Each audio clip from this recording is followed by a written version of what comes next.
The thing I love about this trick is that it's cheap, effective, universal to any rear-wheel drive performance car, and it's almost infinitely tunable. But before we tell you exactly what we do with this, let's explain the dynamics at work, right? First things first, come to the front of the car. When torque is applied, the engine is attempting to lift the left front corner of the car. So basically it's doing this. When it lifts the left front corner, there is a counter reaction. This way. And the right rear corner wants to squat down. Now that in itself isn't so much of a big deal. The problem is there's also a counter torque reaction going on under the car. While the motor is trying to lift up the left front, the rear axle is trying to rotate against it. So basically the right rear tire is becoming unloaded. So what you've got this section of the car attempting to make a sandwich of itself. Basically, traction on this tire becomes marginalized. You won't get an even bite. So by installing a single air shock on the right rear corner, running a single line, now you can put a pair of them, but the key is that you have to have individual lines, because you want to be able to preload the rear suspension on the right hand side with this shock. So here's what we did here. This is already set up. We already played around with it a little bit. So as it is right now is the way we would run the car. And we're in a parking lot. And this, if you're a street racer, you know, it's nothing like, you know, no prep kings or street outlaws.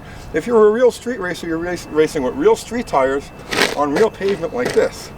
So this is pretty much universal to what you're going to come across. What I'm going to attempt to do is walk the car out with some controlled wheel spin. And let's watch how this thing reacts. All right? Let's get this out of here.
That wasn't too bad.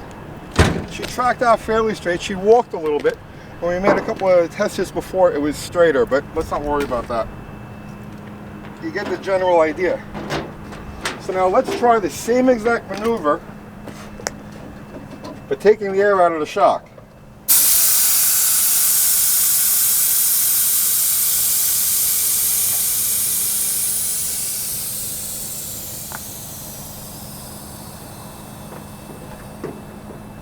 Okay.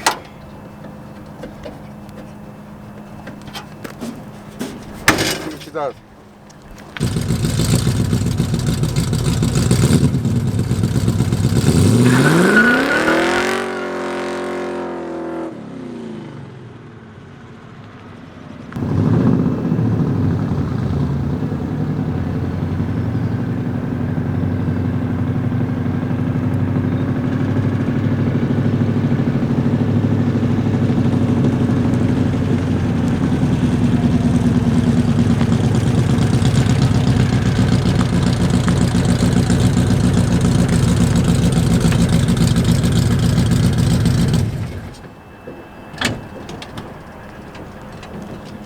So you can see that time all she wanted to do was basically freewheel. Major difference between the two. So you guys get the general idea, right? So next time around, we'll talk about controlled wheel spin and why you want to try to achieve that with a typical street car. You know, something with mild gears, no converter, maybe too big of a cam, maybe a little too heavy. It's the street racer's secret. See you tomorrow.